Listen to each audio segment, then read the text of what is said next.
Our main priorities right now, I think, are not unlike all people leaders. We're focused on hiring and we're focused on retention. On the hiring front, it's less about volume hiring. I think that everyone's slowing down just a little bit with this economy. We're focused on smart hiring and making sure that we're bringing in the right people for the right roles, making sure they're mapped, not just to check a box or to make sure we're getting people in, but we want them to be happy in that role.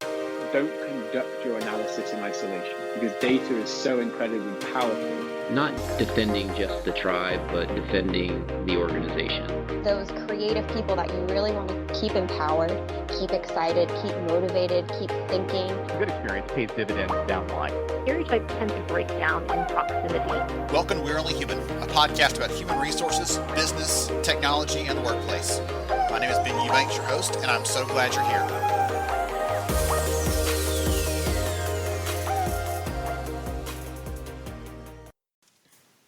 Hey everyone, it's Ben Eubanks, your host here on We Are Only Human, and I hope you're having a tremendous day. Today's conversation is going to be actually a replay from a recent event that we held called The State of DEI and B, What's New and What's Next. So George Rogers and I actually co-hosted this event, and we interviewed a selection of talent leaders, business leaders, technology leaders, all around how DEI and B are changing and evolving and what we need to know as talent leaders to be able to adapt and change. I'll make sure and put the link to that in the show notes. You can go and check out the full event if you'd like to. But today I'm going to give you a teaser. I'm going to pull one of the conversations in that I had with Allison Lee from Persado. She's the Chief People Officer over there. I owe a special thank you to the team over at Bryq. That's B-R-Y-Q, Bryq, for helping put me in touch with Allison, and they're a customer of theirs. They're doing great things, and you'll hear about some of that in the conversation today. We're going to talk about some of the things that she and her team are doing to make sure they're supporting and serving and taking care of the candidates and the employees within their organization. It's a great conversation. I know you'll enjoy it. And again, this is just a little snippet from that bigger event that happened that day. We have that replay available online for free. If you want to go check it out, I'll make sure to include the link in the show notes on this episode. Just click through. As always, thank you so much for listening. Appreciate you for being a supporter of We're Only Human. And if there's anything that you'd like to see on the show, or hear on the show, I guess we'll say, in the coming year, please ping me on LinkedIn, shoot me an email, reach out through the website. I'll make sure those links are in the show notes as well. If you want to hear a topic or you're like, man, I love the show, but I really am waiting for you to cover X, whatever that topic might be, ping me. I'd love to hear about that. I love getting feedback and input from those of you who listen to the show, and that helps to make sure that it's as relevant and helpful as possible. Thank you again, and enjoy this episode. Hey, everybody. Welcome back to another session here at the event. I hope you're having a great time so far, getting a lot of good notes, good takeaways, good ideas, inspiration as well. I know I am, and I've been looking forward to this next session so much. So I have here with me Allison Lee. She is a Chief People Officer, and as she and I were kicking around some ideas before we started here, one of the things is, like many of you probably, she fell into this space unintentionally, was drawn into this. And so, Allison, I'm so glad to have you here, and I'm looking forward to this conversation. Before we dive into some good stuff about what you and the team are doing, would you give the audience a little more about who you are, what you do, please? Absolutely. So I work for Persado, and we are all about putting language to work for our customers. Our platform creates content that's going to resonate and drive more action for our customers. So that's the tech side. But even equally important is our people and caring for our people and putting the programs in place that are going to support them. And so I'm the Chief People Officer. I have an amazing team, and we're really just focused on, our employees and their satisfaction and growth and keeping them with us. So I don't want to delve too far into your background because we have other things to talk about. But one of the things you told me is you come from the business side of things. I'd love to hear from you, your perspective on why that matters so much in someone who does the kind of work that you do. Yeah, I fell into it a few years ago. I had worked on a product team. I'd worked in enablement. I'd worked in customer experience, just all different roles. And it helps me so much when I have to help solve for business issues, people issues, leadership issues and challenges, to really understand where they're coming from, and maybe have to explain to the head of engineering why the head of product management may feel a certain way or why things may be being held up. And so it's really lent to this role in people, lent really well to that. I'd imagine it gives you a lot of credibility with those leaders when you can say, oh, I've been there, or I understand those metrics you're held accountable for, or things like that. You're outside that HR bubble that many of us find ourselves trapped in. And because you're outside of it, you can have a different perspective. You can speak into things where you might otherwise be shut out of the room potentially. Absolutely. I used to run commercialization. And so we need commercialization, we need enablement, we need this, and to help drive things forward. So it really helps a lot. So you said you're working on making sure I can't remember the word you used, like basically empowering your teams right now, empowering your people, helping to connect with them. What are some of the things you and your team are focusing on, your big priorities right now? Our main priorities right now, I think, are not unlike all people leaders. We're focused on hiring and we're focused on retention. On the hiring front, it's less about volume hiring. I think that everyone's slowing down just a little bit with this economy. We're focused on smart hiring and making sure that we're bringing in the right people for the right roles, making sure they're mapped, not just to check a box or to make sure we're getting people in, but we want them to be happy in that role. We want them to come in and feel happy and satisfied and feel like they've got a new home. So we're really focused on that smarter mapping to those roles. And then retention, of course. We all know what's going on with people having lots more opportunities and just deciding they want to go parasail rather than work. And we're focused a lot on just making sure that we can keep our employees happy through programs, whether it's career development, strong performance management, employee education, things like this, but just making sure we can keep them happy and keep them with us. I wasn't interested in parasailing until you said it. Right? Suddenly, now I'm like, wait a minute, that would be a lot more fun than what maybe not. More fun in this conversation with you, Allison, but more fun than some other parts of our workday, I will say for sure. Absolutely. We talked about mapping here. And so the team at Bryq actually connected us because I'd asked them, hey, I'm looking for someone that can talk about some of these things. So this is actually a perfect segue into that conversation. For the leaders out there listening in, this bigger event today is around how we can be more inclusive in hiring, right? How can we create more equitable workplaces? And so a big part of that journey starts at the hire, obviously, but then there are other things like you talked about development and equitable opportunities inside the business too. So if you want to start on the hiring side, I'd love to hear from you. What do you mean when you say mapping people to the right positions and looking for that fit, not just fit, but where they're actually be happy and they're going to be excited to come into work every day? I think that often recruiting teams, they're given numbers. There's hire this person and you want to have your quick time to hire and just check these boxes off. But we are trying to approach it more where you're looking at the resume for competencies. So all of our roles, we have certain competencies that we've identified or laid out. And then we want to look at the resumes for those competencies. And then of course use Bryq because we do the assessment based on competencies as well as fit for our company. And so we can use that data to ensure that we're looking at that resume, making sure it's the most qualified person. Of course, interviews, you have to interview and you've got to check that they can actually do the job, that they're going to be happy here. But we're a very data-driven company. And so we absolutely use that data from Bryq as well. Okay. So talk about that just a bit, because obviously what makes someone a good developer is different than what makes someone great at customer success, right? Their skill sets are different, but also maybe the behavioral traits, right? Or the competency behind that, what make them who they are, those are probably different as well. And so when it comes down to it, are you helping to, okay, we know what a good one looks like, so we're looking for more of those? Is it, hey, we want you to apply for this, but we also know that within this range, this is kind of what we're looking for? Help me understand a little more, because everybody's on a spectrum, right? You could see my desk here. You would see that organized on that spectrum, like way on the disorganized side. That is me, okay? To the chagrin of my wonderful wife. That is something I don't have. But right, for these people, there's probably like an acceptable range of what they're looking for and things like that. I'm just kind of curious if you have an example or something more specific in there that you're like, hey, we've got to have someone that hits these things if they're going to be a great developer. And then beyond that, sky's the limit. They can be, it doesn't really matter other than that. Yeah, absolutely. All of our roles, every single one of our roles, we set there's different degrees of certain competencies or qualifications or characteristics that you can set for every single one of our roles. So whether it's a people person, I don't care if they know math. I don't care about certain things. Whereas for a data scientist, we care more about that. You can set the bar and to different degrees for every single role, but we also map to competencies. So all of our roles also have competencies set, so that we can say that this is what's important for this role. This is what's important for this hire.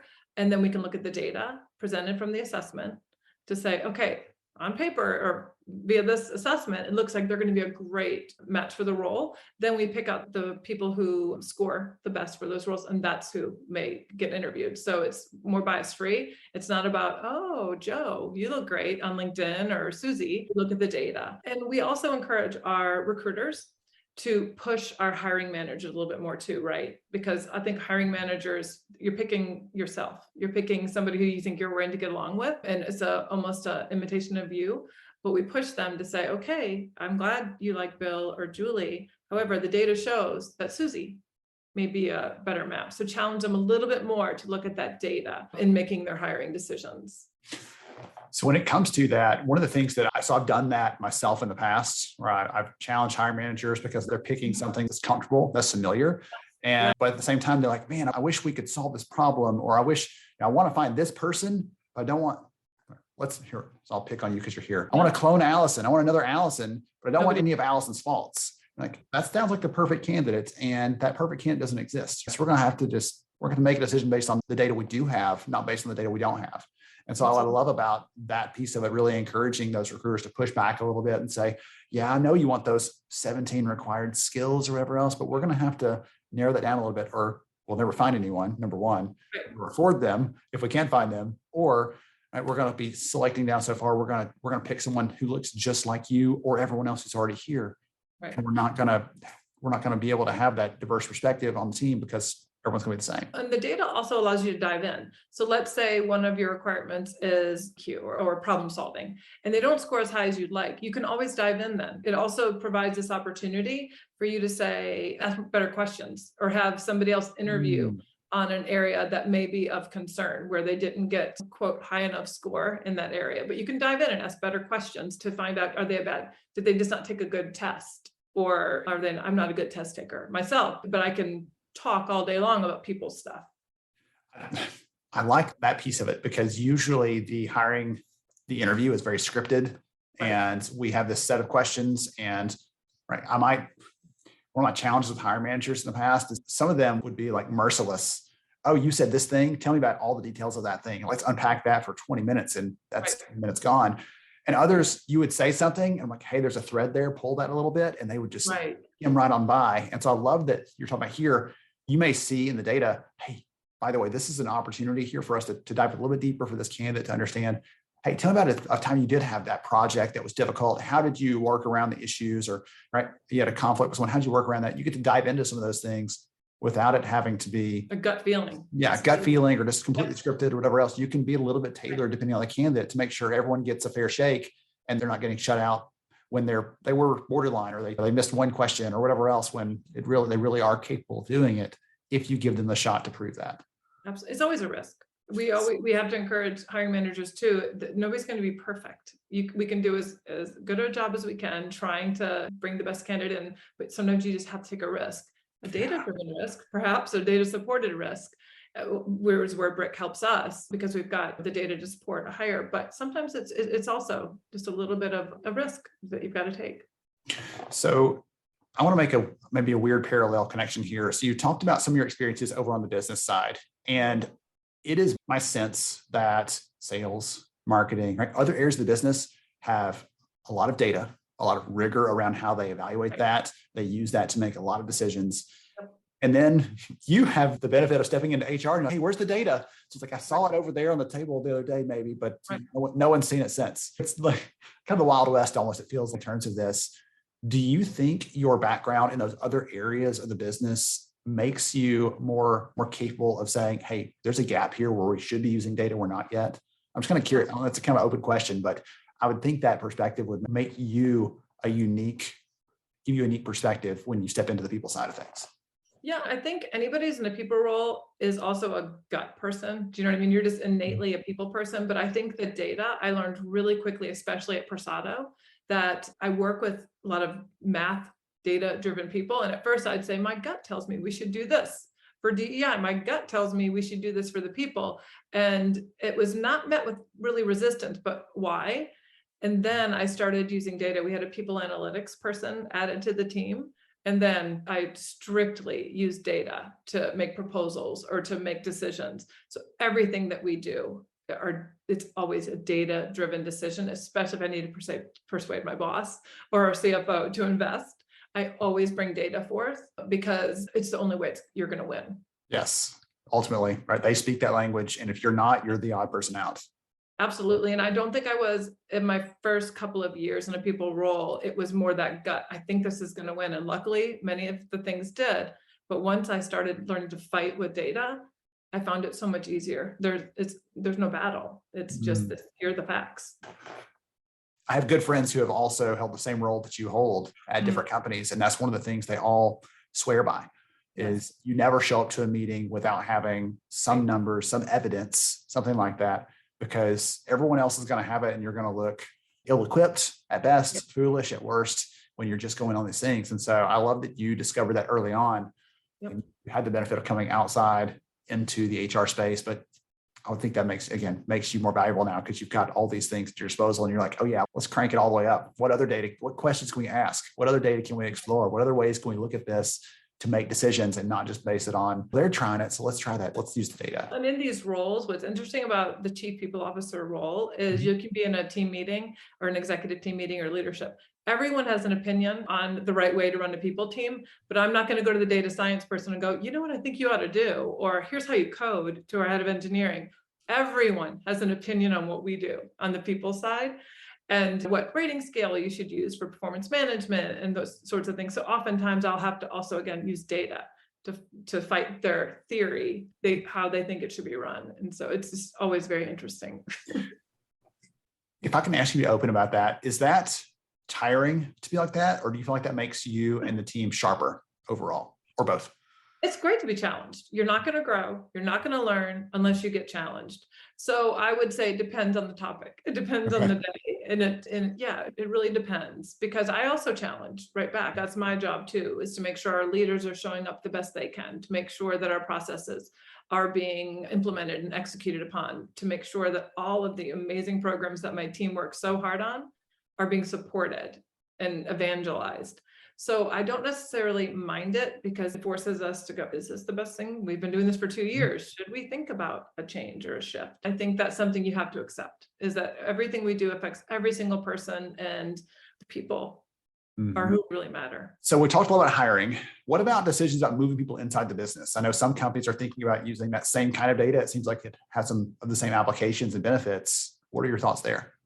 Absolutely. Number one reason we see people leave our company is career mobility, career development. It's all people talk about is I wanted to grow in my career. So career mobility is a huge focus for us. And so we can use that data too. So if somebody isn't either doing well or they're no longer interested in being a solutions consultant, we can look at the data to see if they would be great in customer success. We can look to see if they'd be a better account manager or a salesperson. Or we've had people go from accounting to content. We've had marketing come to the people team. We've had lots of shifts. We're super proud of our internal mobility, but we, again, can use that data to say, are they just bored with this job, and they just think it's fun to be in the people team because we just have a great time and plan parties? Or do they have the EQ we need? Do they have the skills? Because it is a strategic business role. And I don't think enough people understand all that's necessary in a people role. How much of that is driven by the employee and how much of that is driven by the company or someone on a manager saying, hey, I need this person, and they start to actually look inside to see who's got the right capabilities to fit that? Or is it all, hey, this person, right, we're getting signals that maybe Jerry over here is not plugged in anymore. We're going to start looking at other options. I'm just kind of curious, is that driven by the people? Is it driven by the company? Is it kind of blend of both of those? Because the reason I ask is because I can imagine, right, there's a woman on a team full of men and she's like, I don't know if I want to be here or not. And right, she can start looking for other opportunities in the business to help keep her and help keep her connected, those kind of things. So I'm kind of curious.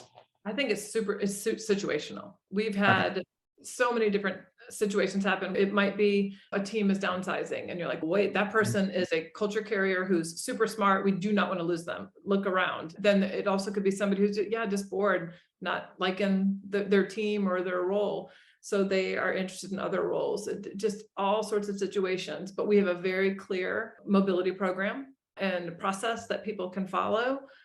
So that we can make sure that we keep them, because we want to retain the good employees. All of our employees are great, people that are super strong, and we want to make sure they know there's a path.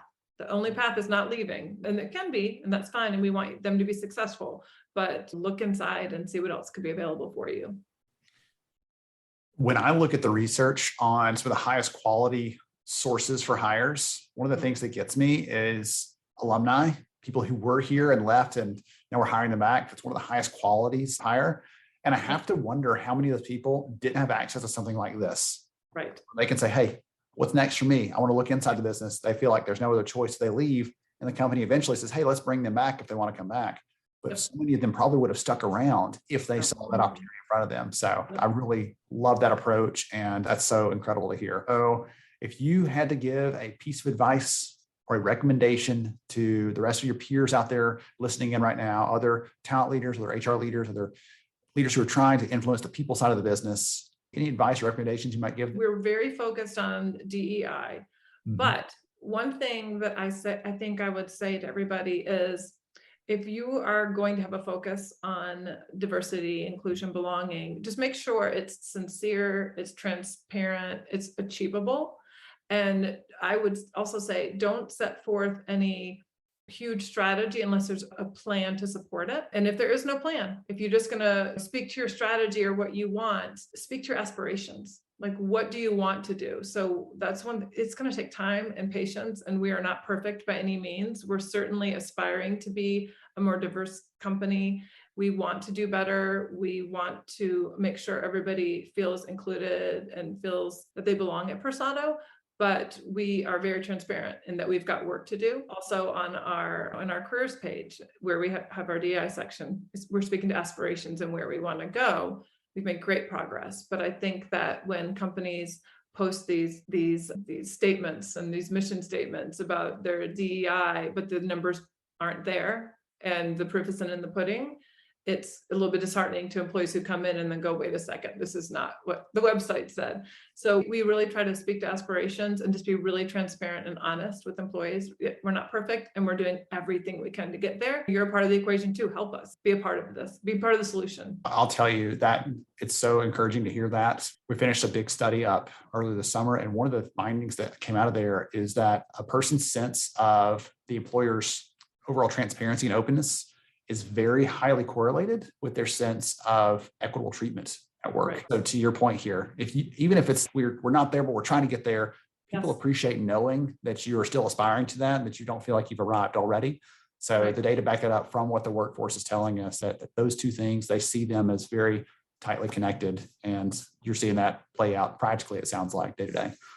Absolutely. And then maybe like we focus on inclusion, because we know we can have a say in that now. We can work on making sure our employees feel that they belong, and that we have programs to make them feel a part of our ethos. But the diversity hiring, and that's a little bit more difficult. It's a little bit more challenging. And so we're working really hard on it. Okay, excellent.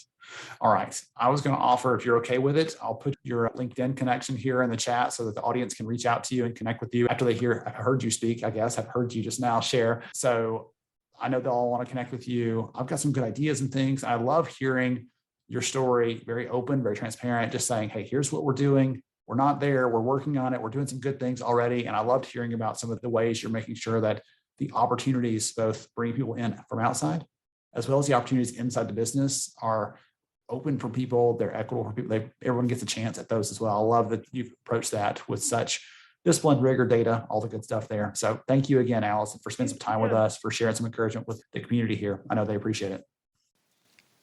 I hope you enjoyed today's conversation with Allison over at Persado, and I hope you come back and join us next time on another great conversation here on We Are Only Human. Thank you so much for joining me on the show today. I'm honored to have you as a listener.